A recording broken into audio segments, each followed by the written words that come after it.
আসসালামু আলাইকুম এভরিওয়ান। পিছুটান গল্পের দ্বিতীয় পার্ট। তো চলো বেশি কথা না কইয়া গল্প শুরু করা যাক। হঠাৎ আমার নজর গেল দরজার কাছে। আমি স্পষ্টভাবে দেখতে পাচ্ছি যে দরজার কাছে দাঁড়িয়ে মাহি কান্না করছে। তার মানে এতক্ষণ এখানে যা কিছু হয়েছে সবকিছু মাহি শুনে নিয়েছে। আমি মাহির দিকে তাকিয়ে আছি আর মাহি এটা খেয়াল করলো। আমাকে দেখেই ও চোখের পানি মুছে সামনের দিকে হাঁটতে লাগলো। যে জিনিসটা আমি সবসময় ভয় পেতাম আজকে সেটাই হলো। আমি কখনো চাই নাই মাহি এইসব জেনে যাক, কিন্তু আজকে এই সব কিছুই জেনে গেল। তাড়াতাড়ি হেঁটে রুম থেকে বের হলাম। আপু পেছন থেকে বলল, কোথায় যাস রিফাত? আপুর কথা শুনে আমি কিছু বললাম না। বাসা থেকে বের হয়ে দেখি মাহি কোথাও নাই। হঠাৎ আমার মনে হলো এমন সময়ে তো মাহি স্কুলে যাই। তাড়াতাড়ি দৌড়ে সামনে গেলাম আর গিয়েই দেখি মাহি আর আমার চাচাতো বোন হেঁটে হেঁটে স্কুলে যাচ্ছে। আমি ওদের কাছে গিয়ে বললাম, মাহি আমার কথাটা তো শোনো। মাহি আমার চাচাতো বোনের হাত ধরে বলল, আপনি এখান থেকে চলে যান, আমি আপনাকে আর দেখতে চাই না। আমি আমার চাচাতো বোনকে বললাম, তুই একটু দূরে যা, তোর ভাবির সাথে কথা আছে। আমার কথা শুনে আমার চাচাতো বোন দূরে চলে গেল। আর আমি মাহির হাত ধরে বললাম, বিশ্বাস করো এখানে আমার কিছু করার ছিল না। যখন আমার বিয়ে ঠিক হয়েছিল তখন আমি পালিয়ে যেতে চেয়েছিলাম, কিন্তু বাবা আমাকে বেঁধে রেখেছিল। আর আজকে তো তুমি নিজ চোখে দেখলে যে মেয়েটা আমাকে ডিভোর্স দিয়ে গেল। মাহি এবার কান্না করতে করতে বলল, আপনি যত কিছুই বলেন না কেন আমি আপনাকে কখনোই মাফ করব না। আপনি আমাকে কিছুই বলেন নাই, কেন এমন করলেন? আজকে আমি পিচ্ছি বলে আপনি আমাকে কিছু বলেন নাই কেন? আমার ভালোবাসার কি কোনো দাম নাই? কেন করলেন এমন? আমি বললাম, প্লিজ মাহি আমাকে মাফ করে দাও, আমি ইচ্ছা করে এমন করি নাই। মাহি বলল, আপনি আমার হাত ছাড়েন, আপনার সাথে আমার কোনো কথা নাই, আপনি মিথ্যাবাদী। আমি বললাম, প্লিজ মাহি এভাবে বলো না, আমি বিপদে পড়ে এমন করছি। আমার চাচাতো বোন এসে আমাকে বলল, তুই এখন বাসায় যা, আর আমি তো সবকিছু জানি, আমি ওকে বুঝিয়ে বলবো। আমি মাহির হাত ছেড়ে দিতেই মাহি বলল, আমাকে একটাবার বলতেন, আমি তো যেখানেই যাই আপনাকে সবসময় বলে যাই। আর আজকে আপনি আমাকে বলতেও পারলেন না যে আমি বিয়ে করেছি, আমার একটা বউ আছে, তুমি আমাকে ছেড়ে চলে যাও। আমি বললাম, ভাই প্লিজ এভাবে বলো না। আমার কথা শুনে ও দাঁড়ালো না, সামনের দিকে হাঁটতে লাগলো। আজকে আমি কি করলাম? নিজের মাথায় নিজেই কুড়াল দিলাম। ভেবেছিলাম মাইকে কিছু না বলে এভাবে বিষয়টাকে সমাধান করে ফেলবো, আর আজকে ও সবকিছু জেনে ফেললো। মন খারাপ করে হেঁটে হেঁটে বাসায় চলে গেলাম। বাসায় যেতেই আম্মু আমাকে দেখে বলল, কিরে বাবা কি হয়েছে? দেখে মনে হচ্ছে মন খারাপ। আমি আম্মুর কথা শুনে কিছু বললাম না, চুপচাপ হেঁটে রুমে চলে গেলাম। বিছানার উপর বসে একা একাই কান্না করছি। আজকে বাবার কারণে আমার সবকিছু হারিয়ে গেল। আমার সাথে কেন এমনটা হলো? আমি তো নিজের মতো সবকিছু গোছাতে চেয়েছিলাম, কিন্তু বাবার জন্য কিছুই পারলাম না। আপু আমার রুমে ঢুকে দেখলো যে আমি কান্না করছি।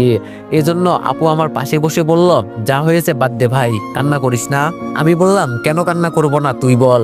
আমার জন্য ভাই কেন কষ্ট পাবে? ওর তো কোনো দোষ ছিল না, ও আজকে সবকিছু জেনে গেছে। আপু বলল, কি বলিস? ও এখানে আসছিল আবার কখন? আমি বললাম, শুরু থেকে এখানে ছিল। এখন আমি কি করব বল আপু? আম্মু ভিতরে ঢুকে আমার সামনে দাঁড়িয়ে বলল, দেখ বাবা, মেয়েটা যে এত কিছু করে ফেলবে এটা আমাদের ধারণার বাইরে ছিল। ওয়ানেক্স হচ্ছে সবচেয়ে বিশ্বস্ত বুকমেকার। পিএসডি এবং সিরিয়া এই অ্যাপের অফিসিয়াল পার্টনার। এই অ্যাপে আপনি cricket, football, tennis live match দেখে এবং তাদের ভবিষ্যৎবাণী করে সহজেই অর্থ উপার্জন করতে পারবেন। সেই সাথে বিএমডাব্লিউ গাড়ি, আইফোন, ল্যাপটপ এবং আরও অনেক নগদ পুরস্কার জেতারও সুযোগ রয়েছে। এই অ্যাপটিতে আপনি crash crystal, under and over 21 ইত্যাদি গেম খেলে সহজেই আয় করতে পারবেন। আপনি বিকাশ, নগদ, রকেট, ব্যাংক, ক্রিপ্টো, পেপাল এবং অন্যান্য সহজ পদ্ধতির মাধ্যমে সহজেই আপনার জেতা টাকা তুলতে পারবেন। এখানে আপনি 24 ঘন্টা 7 দিন গ্রাহক সহায়তা পাবেন। তাই এখনই গুগলে ওয়ানেক্স সার্চ করে প্রথম ওয়েবসাইটে গিয়ে রেজিস্ট্রেশন করুন। আর হ্যাঁ, রেজিস্ট্রেশনের সময় আমার প্রোমো কোড VOTO7 ব্যবহার করে প্রথমবার ডিপোজিটে 20,000 টাকা পর্যন্ত পান। আম্মুর দিকে তাকিয়ে বললাম, তুমি আর কোনো কথাই বলো না আম্মু। মনে করছো আমি তোমাকে চিনি না? তুমি আর বাবা মিলে সবকিছু করছো, যেটা চেয়েছিলে সেটাই তো হয়েছে। আম্মু বলল, প্লিজ বাবা এভাবে বলিস না, আর আমাকে যদি বকা দেওয়ার ইচ্ছা হয় তো পরে দিস, এখন কিছু খেয়ে নে। আমি বললাম, না আমি এখন কিছু খাবো না, তুমি এখান থেকে চলে যাও তো। আপু বলল, দেখ ভাই রাগ করিস না, যা হয়ে গেছে তা তো হয়েই গেছে, আমি মাহির সাথে কথা বলবো, তুই কোনো চিন্তা করিস না। আম্মুর সাথে বলল, এখন আমি তোরে কথা দিচ্ছি, তোর বাবা আজ যাই করুক, আমি মাহিকে এই বাসার বউ করে নিয়ে আসবো। আমি রেগে গিয়ে বললাম, দেখো আম্মু, আমার সামনে বাবার নাম নিবা না। আজকে বাবার জন্য আমি সবকিছু হারিয়ে ফেলছি, মনে করছো এই মানুষটাকে আমি মাফ করে দিব? কখনো না আম্মু। আম্মু বলল, আচ্ছা বাবা, তো যা ইচ্ছা হয় পরে করে নিস, এখন খেয়ে নে। আপু আর আম্মু মিলে আমাকে জোর করে খাইয়ে দিল। খেয়ে বিছানায় শুয়ে চিন্তা করছি এখন মাহিকে কি বলে বুঝাবো যে আমি কিছুই করি নাই, আর আমি তো ইচ্ছে করে এইসব করি নাই। এইসব চিন্তা করছি, হঠাৎ দেখি ফোনের স্ক্রিনে রাফি নামটা ভেসে উঠলো। আমি ফোন রিসিভ করে বললাম, রাফি বল কি হয়েছে। রাফি বলল, আমাদের স্কুলের সামনে আয় তো একটু। আমি বললাম, কেন কি হয়েছে। রাফি বলল, আরে কিছু হয় নাই, তোরে আমি আসতে বলছি তুই আয়। আমি বললাম, আচ্ছা তুই দাঁড়া আমি আসছি। এই কথা বলে ফোন কেটে দিলাম। আমি রুম থেকে বের হয়ে দেখি বাবা মা আর আপু বসে আড্ডা দিচ্ছে। মনে মনে বললাম, এই বাসায় সবাই ভালো, শুধু আমি একাই খারাপ। বাসা থেকে বের হয়ে রাফির দেওয়ার ঠিকানায় চলে গেলাম। গিয়ে দেখি রাফি একটা মেয়ের পিছু করছে। আমাকে দেখে বলল, রিফাত এটাই তোর ভাবি। আমি বললাম, যদি ভাবি হয় তো পিছনে পিছনে এভাবে ঘুরিস কেন। রাফি বলল, আরে ভাই ওকে এখনো প্রপোজ করা হয় নাই, এজন্য তোরে আসছি এখানে নিয়ে আসছি। আমি বললাম, আমাকে কি করতে হবে তাই বল। রাফি বলল, কি আর করবি, আমার হয়ে তুই ওকে প্রপোজ করবি। আমি বললাম, দেখ এমনি আজকে মাহির সাথে ঝগড়া হয়েছে, যদিও দেখতে পারে তো আমার 12টা বেজে যাবে। রাফি বলল, আরে বেটা এত ভয় পাস কেন, বন্ধুর জন্য এটুকু করতে পারবি না। আমি রাফির কাছ থেকে ফুলটা নিয়ে বললাম, দে, সবাই তো শুধু আমাকে ব্যবহার করে, আজকে তুইও কর। আমি ফুলটা নিয়ে মেয়েটাকে একটা ডাক দিলাম, এই যে আপু একটু দাঁড়াবেন। মেয়েটা আমার কথা শুনে দাঁড়িয়ে বলল, জি বলেন। আমি যেই মেয়েকে ফুল দিব, মেয়েটা হাত বাড়িয়ে আমাকে চট দিতে আসছিল। তখন রাফি এগিয়ে এসে বলল, মারতে হলে আমাকে মারেন, এখানে ওর কোনো দোষ নাই, আমি বলছি দেখে ও আমার হয়ে আপনাকে প্রপোজ করছে।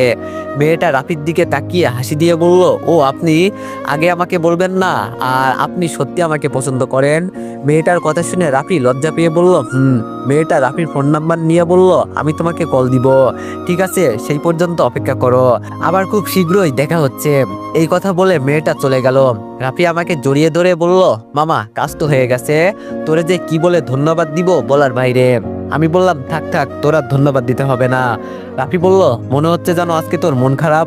আমি বললাম, যাকে বিয়ে করছিলাম সেই মেয়ে লন্ডন থেকে এসে আমাকে ডিভোর্স দিয়ে গেছে, সবকিছু মাহি দেখে নিয়েছে, এজন্য গোলমাল লেগে গেছে। রাফি বলল, কি বলিস এইসব। আমি বললাম, ভাবছিলাম ভাইকে কিছু না বলে এভাবে বিষয়টাকে সমাধান করে ফেলবো, কিন্তু তার হলো না। রাফি বলল, তোরে ডিভোর্স দিল কেন, এটাই তো বুঝলাম না। আমি বললাম, দেখ ও আমাকে ডিভোর্স দিয়েছে এই নিয়ে আমার কোনো মন্তব্য নেই, আমার তো চিন্তা হচ্ছে মাইকে নিয়ে, যদিও কিছু করে ফেলে। রাফি বলল, ওর সাথে কথা হয়েছিল। আমি বললাম, চল সামনে যাই। রাফির সাথে আড্ডা দিতে দিতে বিকাল হয়ে গেল। রাফিকে বিদায় দিয়ে বাসায় চলে গেলাম। বিছানায় শুয়ে শুয়ে গেম খেলছি, তখন আপু এসে বলল, কিরে ভাই কি করিস। আমি বললাম, এই তো আমার বিয়ে করা বউয়ের সাথে গল্প করি। আপু বলল, মজা করিস আমার সাথে। আমি বললাম, মজা করার কি আছে বল। আপু বলল, আমার সাথে কিচেনে চল, তোর জন্য একটা সারপ্রাইজ আছে। আমি বললাম, দরকার নাই আমার সারপ্রাইজের, সকালে যে সারপ্রাইজ পেয়েছি এটাই চলে। আপু আমার হাত ধরে কিচেন রুমে নিয়ে গেল। গিয়ে দেখি আম্মু পিঠা বানাচ্ছে। আমি পিঠা হাতে নিয়ে বললাম, আপু এজন্য তুই আমাকে এখানে নিয়ে এলি। আপু বলল, হরে গাধা, এজন্য তোরে নিয়ে আসলাম। আমি পিঠা খেতে খেতে বললাম, আম্মা তোমাকে একটা কথা বলি। আম্মু বলল, বল বাবা।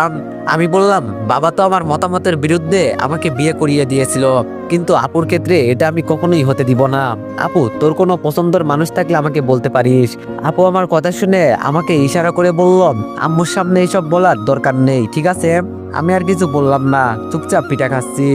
এর মাঝে আপু আবার বলল, রিফাত আমার কাছে একটা আইডিয়া আছে, যদি এটা কাজে লাগাতে পারিস তো আমি মনে করি তোর উপকার হবে। আমি বললাম, বল আপু কি বলবি শুনি। আপু বলল, তুই রাতের বেলায় মাহির রুমে যাবি, যাতে কেউ কিছু বলতে না পারে, আর পিঠা নিয়ে যাবি, তাহলে দেখবি ওর রাগ ভেঙে যাবে। আমি বললাম, আম্মু দেখো তোমার মেয়ে আমাকে মারতে চাইছে। আম্মু বলল, আরে বাবা প্রেম করিস আবার দেখা করতে পারবি না কেন, ও পিচ্ছে একটা মেয়ে, যেহেতু রাগ তো করতেই পারে, আবার দেখিস উল্টাপাল্টা কিছু করিস না। আমি বললাম, দূর যাবই না। আম্মু তুমিও আমাকে এই কথাটা বলতে পারলে। আম্মু আমার কপালে চুমু দিয়ে বলল, আমার লক্ষ্মী ছেলে, আমি এসব বলবো না তো কে বলবে, আমি তো মজা করছি। আমি বললাম, থাক থাক আপনাকে আর কিছু বলতে হবে না, আমি আপনাকে ভালো করেই চিনি। পিঠাকে রুমে চলে গেলাম। রাতের বেলায় আপু একটা ব্যাগে কিছু পিঠা দিয়ে বলল, এগুলো নিয়ে যা, আর সাহস রাখ, ভয় পেলে হবে না। আমি বললাম, আপু তুইও চল না, আমার তো একা একা যেতে ভয় লাগছে। আপু বলল, থাক ভাই তোর আর যেতে হবে না, আর ভাইয়ের সাথে কথাও বলা লাগবে না, আমি তো তোরে একটা সুযোগ করে দিচ্ছি। আমি বললাম, তাহলে কি যাব আপু। আপু বলল, যা, কিছু হবে না। আর একটা কথা রিফাত। আমি বললাম, বল। আপু বলল, যদি থাকতে চাস তো থাকতে পারিস, তবে ও কিন্তু পিচ্ছে একটা মেয়ে, আবার উল্টাপাল্টা কিছু করিস না। আমি বললাম তুইও আম্মুর মতো শুরু করলি? আপু বলল সময় নষ্ট করে লাভ নেই, এখন তাড়াতাড়ি যা। আর আমি আর কিছু বললাম না, বাসা থেকে বের হয়ে মাহির বাসার উদ্দেশ্যে যেতে লাগলাম। যদি মাহির পরিবারের কেউ আমাকে দেখতে পারে তো আমার 12টা বেজে যাবে। আমাদের বাসা থেকে মাহির বাসা বেশি একটা দূরে না, অল্প সময়ের ভিতরে ওর বাসার সামনে চলে গেলাম। মাহির বাসায় তো আসছি, কিন্তু এখন ভিতরে যাব কিভাবে? আমি মাহির রুমের জানালার কাছে গেলাম, গিয়ে দেখি মাহি ভিতরের টেবিলে বসে পড়ছে, জানালা খোলা আছে, এজন্য ভিতরে যেতে অসুবিধা হলো না আর। আমি ভিতরে গিয়ে একটা চেয়ার টেনে মাহির পাশে গিয়ে বসলাম। মাহি তো আমাকে দেখে চোখ বড় বড় করে দিল, আমার দিকে এক দৃষ্টিতে তাকিয়ে আছে। আমি ওকে বললাম কি হলো জানেমান, কেমন সারপ্রাইজ দিলাম? মাহি আস্তে করে বলল তুমি এখানে কি করো? আমি মায়ের হাত ধরে বললাম কি করি মানে? আমার সাথে রাগ করে তুমি চলে গেছো, এজন্য ভাবলাম মহারানীর রাগ কমিয়ে আসি। ভাই বলল আমার রাগটা কিছুই নাই, প্লিজ তুমি এখন এখান থেকে চলে যাও, আম্মু জানতে পারলে আমাকে মেরে একেবারে শেষ করে দিবে। আমি মাইকে টান দিয়ে আমার কোলের উপর বসিয়ে বললাম এখানে আসছি আমি তোমার জন্য, আর তুমি ভয় পাচ্ছ কেন? ভাই লজ্জা পেয়ে বলল এই কি করছো, ছাড়ো বলছি, আমার কিন্তু ভালো লাগছে না একদম। আমি বললাম কেন বেবি, তোমার ভালো লাগছে না? মাই বলল লক্ষ্মীটি ছেড়ে দাও, আম্মু জানতে পারলে। আমি এবার মাইকে ছেড়ে দিয়ে বললাম যাও, আমি চলে যাব। রাতে কখনো ভয়ে কথাই বের হয় নাই, ভাবলাম তুমি রাগ করছো, এজন্য পিঠা নিয়ে আসলাম তোমার জন্য। আর তুমি? মাহি এবার আমাকে জড়িয়ে ধরে বলল আগে বলবা তো। আচ্ছা বসো এখানে, আমি পিঠা খাই। ভাই পিঠা খাচ্ছে আর আমি তাকিয়ে আছি।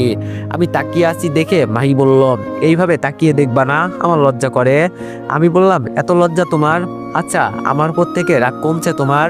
ভাই বলল তুমি আমাকে না বলে একটা বিয়ে করে নিলে, যখন আমাকে কেউ জিজ্ঞেস করবে তো জামাই নাকি আগে একটা বিয়ে করেছিল, তখন আমি কি বলবো? আমি বললাম বলছি তো আমার ভুল হয়ে গেছে, এখন তুমি বলো আমি কি মরে যাব? আমি মরে গেলে তুমি খুশি হবে তো? মাহি বলল দিব একটা মাথায়, আমি তোমাকে এই কথা বলছি। আচ্ছা ওকে তো তুমি আবার। আমি বললাম আরে কি ওকে, বাবার জোরাজোরিতে এই মেয়েকে আমি বিয়ে করেছিলাম, তাও আবার ভিডিও কলে। আর সকালে এই মেয়ে লন্ডন থেকে এসে ডিভোর্স দিয়ে গেল, কি থেকে যে কি হয়ে গেল নিজেও জানি না। ভাই বলল আচ্ছা ঠিক আছে, এইবারের মতো মাফ করলাম। আমি বললাম ধন্যবাদ ম্যাডাম। এই কথা বলে আমি উঠে মাহির বিছানায় শুয়ে গেলাম। মাহি আমাকে দেখে বলল কি ব্যাপার, এভাবে শুয়ে গেলেন কেন, বাসায় যাবেন না? আমি বললাম না, আজকে আর কোথাও যাব না, আপুকে বলে আসছি যে আজকে এখানে থাকবো। মাহি বলল এই এই আপনি কি বলেন, পাগল হলেন নাকি? আমি বিছানা থেকে উঠে মাইকে কোলে করে আবার পাশে নিয়ে আসলাম, ওকে জড়িয়ে ধরে বললাম লাইট বন্ধ করে দাও। মাই কান্নার ভাব করে বলল আজকে আমি শেষ, আম্মু জানতে পারলে আমাকে মেরে ফেলবে, প্লিজ যান না। আমি বললাম আরে বেবি আমি আজকে এখানে থাকবো, আর বিশেষ করে তুমি আমার গার্লফ্রেন্ড, আমার কাছে তুমি সবসময় নিরাপদ, বিয়ের আগে আমি তোমার সাথে কিছুই করব না, বিশ্বাস করো। আজকে শুধু জড়িয়ে ধরে একটু ঘুমাবো প্লিজ। মাহি বলল আম্মু জানতে পারলে আমাকে মারবে যে। আমি বললাম কিছুই হবে না মোনা, কেউ জানবে না। এই কথা বলে আমি লাইট বন্ধ করে দিলাম, আর মাইকে জড়িয়ে ধরে বললাম গার্লফ্রেন্ডকে জড়িয়ে ধরার ঘুমানোর মজাই আলাদা। ভাই বলল এই আপনি আস্তে কথা বলেন, কেউ শুনতে পারলে আপনিও শেষ আমিও শেষ। আমি বললাম কি আর হবে, বেশি হলে তোমার সাথে আমাকে বিয়ে দিয়ে দিবে। ভাই বলল একটা বিয়ে করে আসছে আমাকে আবার বিয়ে করতে। হঠাৎ করে ভাই থেকে মাহির আম্মু বলল কিরে মা, এত সকাল সকাল লাইট বন্ধ করে দিলি যে? মাহি ভয় পেয়ে বলল আম্মু আসলে আজকে খুব ঘুম পেয়েছে, এজন্য ঘুমিয়ে যাব, যাও তো বিরক্ত করো না। মাহির আম্মুর আর কোনো আওয়াজ শুনি নাই, হয়তো চলে গেছে। মাহি আমার বুকের উপর শুয়ে বলল যদি আজকে আম্মু দেখে নিত তাহলে কি হতো? আমি বললাম কি আর হতো, তোমার আমার বাসর হতো। মাহি বলল ধুর এসব কথা বলবেন না, ঘুমান তো, আমি আপনার মাথায় হাত বুলিয়ে দিচ্ছি। মাহি মাথায় হাত বুলিয়ে দিচ্ছে আর আমি ঘুমিয়ে গেলাম। হঠাৎ ঘুম ভাঙলো ফজরের আজানের শব্দে। আমি উঠে দেখি মাহি আমার বুকের উপর গুছুমুছু অবস্থায় জড়িয়ে ধরে শুয়ে আছে। আমি ওর মুখ থেকে চুল ছড়িয়ে বললাম পাগলি একটা মেয়ে, আমাকে এত ভালোবাসে কিন্তু মুখে স্বীকার করে না। আমি জানি মাহি আমাকে ছাড়া বাঁচতে পারবে না, যাক এখন চলে যেতে হবে, নইলে ধরা খেয়ে যাব। আমি উঠে মাহির কপালে একটা চুমু দিয়ে বললাম লাভ ইউ বেবি, ঘুমাও তুমি এখন। চলেই যাব, তবে বিছানার নিচে কিসের জন্য একটা আলো ভেসে আসে। আরে কি সব উল্টাপাল্টা বলছি, মাহি তো আবার ফোন ব্যবহার করে না, তাহলে ওর কাছে ফোন কিভাবে আসবে? বিষয়টা আর গুরুত্ব না দিয়ে জানালা দিয়ে বের হয়ে গেলাম। আমি আমার বাসায় চলে গেলাম। বাসায় গিয়ে আবার ঘুমিয়ে গেলাম। ঘুম থেকে উঠে পেশে ঘড়িতে দেখি 10টা বেজে গেছে। এর মাঝেই দরজায় কে যেন টকটক শব্দ করতে লাগলো। আমি দরজা খুলতেই বাবা আমার শার্টের কলার ধরে রুম থেকে বের করলো।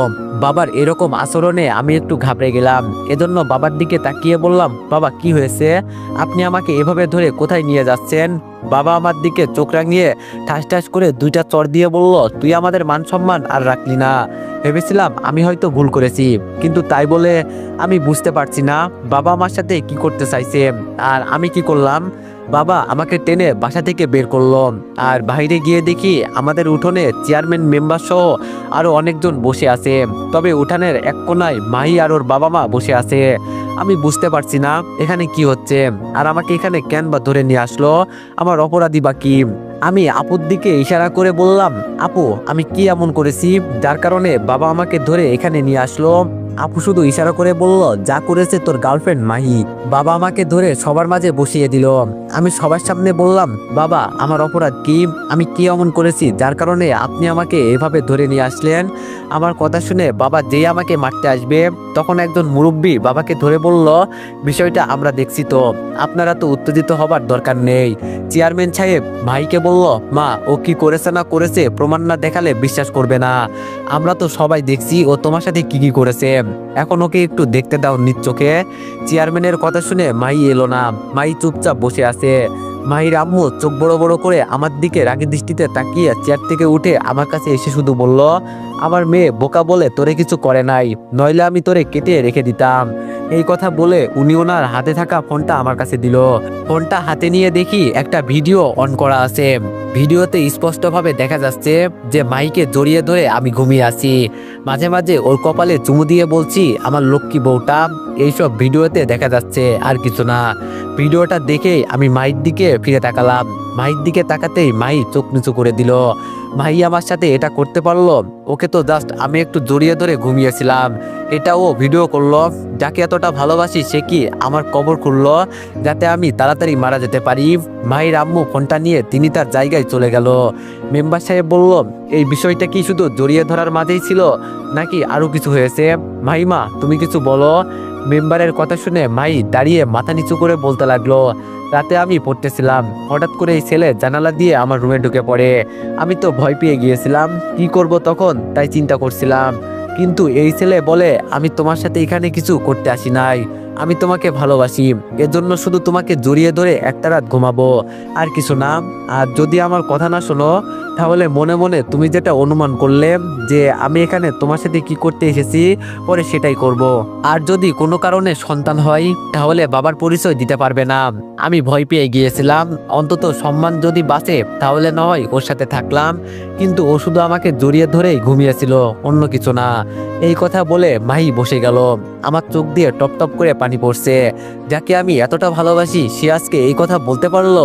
আমি ভাবতাম ও হয়তো রাগের কারণে আমার সাথে কথা বলা বন্ধ করে দিবে, কিন্তু এমন কিছু যে করবে এটা আমার ধারণার বাইরে। আমার আজকে এতটা যে কষ্ট লাগছে বলার বাইরে। মেম্বার সাহেব আমাকে আবার বলল, অপরাধ করে কান্না করলে কি হবে? আর তুমি কি এই মেয়েকে আগে থেকে চিনতে? মাহির সাথে আমার ফোনে অনেক পিক আছে, ইচ্ছে করলে আমি সেগুলো দেখাতে পারি, কিন্তু মাহি আমার সাথে কেন এমন করলো? আমার অপরাধ কি ছিল? আজকে তো আমি কোনো অপরাধ করি নাই, এরপরও কেন? মেম্বার সাহেবের প্রশ্নের উত্তরে আমি শুধু বললাম, এই মেয়ে যেই কথাগুলো বললো সবকিছুই সত্যি কথা। আজকে ও যদি বলতো ওর জন্য আমি 1000টা খুন করছি, তাহলেও মনে করবেন সেটাও আমি করছি। দূর থেকে আপু বলল, রিফা তুই এইসব কি বলিস? আর মাহিকে তো আমি আপুকে বললাম, আপু তুই কোনো কথা বলিস না, উনারা আছেন, উনারা আমার বিচার করবেন। চেয়ারম্যান সাহেব আমার দিকে তাকিয়ে বলল, তুমি পড়াশোনা জানা শিক্ষিত মানুষ, এই এলাকার সবাই জানে তুমি কতটা ভালো একটা ছেলে, কিন্তু এইরকম যে কিছু করবে এটা আমরা তোমার থেকে আশা করি নাই। অপরাধ করছো যেহেতু শাস্তি তো পেতেই হবে। ওরা থানায় নারী নির্যাতন মামলা করতে গিয়েছিল, আমরা আটকে নিয়ে আসছি।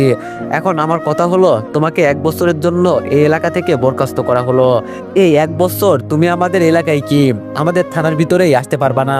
যদি দেখি তো আমার লোকজন অন্যভাবে তোমার বিচার করবে। চেয়ারম্যান সাহেবের কথা শুনে সবাই খুশি হয়ে বলল, ঠিক ঠিক, আমরাও এটাই চাই। অপরাধ যেহেতু করছে শাস্তি তো পেতেই হবে। পাশ থেকে আম্মু এসে চেয়ারম্যান সাহেবকে অনুরোধ করে বলছে, কিন্তু উনি ওনার কথা থেকে নড়চড় হবেন না। সবশেষে আমাকে বলল, তোমার কোনো মতামত আছে কি? আমরা চেয়েছিলাম তোমাকে জুতার মালা পরিয়ে পুরো গ্রাম ঘোরাবো, কিন্তু তুমি শিক্ষিত মানুষ, এজন্য এই সম্মানটা পেলে। এখন যদি তোমার কিছু বলার থাকে বলতে পারো। আমি চোখের পানি মুছে বললাম, আপনি যা বলবেন আমি সেটা মানতে বাধ্য। আমি কি কয়েক মিনিট এই মেয়ের সাথে কথা বলবো? আমার কথা শুনে মায়ের আম্মু বলল, না, তুমি আমার মেয়ের সাথে কথা বলতে পারবে না, না জানি কি করে বসো। চেয়ারম্যান সাহেব বলল, আচ্ছা ঠিক আছে যাও, তবে সবার সামনে বলবে যা বলার। চেয়ারম্যান সাহেবের কথা শুনে মায়ের আম্মু আর কোনো কথা বলে নাই। আমি মায়ের সামনে গিয়ে বললাম, কেন আমার সাথে এমন করলে? আমাকে বলতে তো পারতে যে আমাকে আর এখন তোমার ভালো লাগে না, আমি এমনিই চলে যেতাম। এভাবে এত কষ্ট দেওয়ার মানে আছে বলো? আমি যখন তোমার বাসা ছেড়ে চলে আসব তখন ফোনের আলো দেখছিলাম, কিন্তু আমি এটা ধরে নিয়েছিলাম যে তোমার তো ফোন নাই। কিন্তু আজকে দিন শেষে তুমি অপমান করে দিলে যে ভালোবাসা বেইমানি করে। আমি তোমার কাছে বেশি কিছু কি চেয়েছিলাম? শুধু তোমার হাতটা একটু ধরতে চেয়েছিলাম। কেন এমন করলে মাহি, কেন? মাহি আমার কথা শুনে মাথা নিচু করে আছে, কোনো কথাই বলছে না। আমি এবার চোখের পানি মুছে বললাম, ইচ্ছে করলে আমি প্রমাণ করতে পারি যে তুমি আমার গার্লফ্রেন্ড, কিন্তু এটা করব না। আমি সবসময় চাই তুমি সুখে থাকো, তবে মনকে এটা বোঝাতে পারছি না আমার অপরাধ কোথায়। খুব কান্না করতে ইচ্ছে করছে মাহি, কিন্তু বোঝার মতো কেউ নেই। নিজের কষ্ট নিজের ভিতরেই চেপে রাখি। ভাবছিলাম তোমাকে বিয়ে করে নতুন সংসার করব, তা আর হলো না। একদিন বুঝবে মাহি আমি কি ছিলাম, কিন্তু সেই দিন আর আমাকে পাবে না। ঠিক আছে, তুমি যদি সুখে থাকো আমি না হয় সরে গেলাম, ভালো থাকতে পারবে তো দিন শেষে? ভাই কোনো কথাই বলছে না। বুঝলাম ও সত্যি সত্যি এখন আমাকে মন থেকে চায় না। আজকে আমি কান্না করতে চাইছি না, কিন্তু বারবার চোখ থেকে পানি পড়ছে। ভাইকে আর কি বলবো? আমি জানি ও ইচ্ছে করে এমন কিছু করেছে, তবে মনকে এটাই বুঝাতে পারছি না যে যাকে এত আকাশ পরিমাণ ভালোবাসি সে কেন বেইমানি করলো। চিৎকার করে আজকে কান্না করতে ইচ্ছা করছে। মায়ের সামনে আর দাঁড়ালাম না, আপুর সামনে গিয়ে বললাম, আমার কাগজের ফাইলটা একটু এনে দিবি? আপু আমাকে জড়িয়ে ধরে বলল, কেন এমন করলো? কি অপরাধ ছিল তোর? তুই তোর ফোনের পিকগুলো দেখা যে ও তোর গার্লফ্রেন্ড। তো এভরিওয়ান, নেক্সট পার্টের জন্য সবাই একটু অপেক্ষা করো। আর গল্পটি যদি ভালো হয়ে থাকে তাহলে সবাই একটু বেশি বেশি লাইক আর কমেন্ট করে দিও। ধন্যবাদ।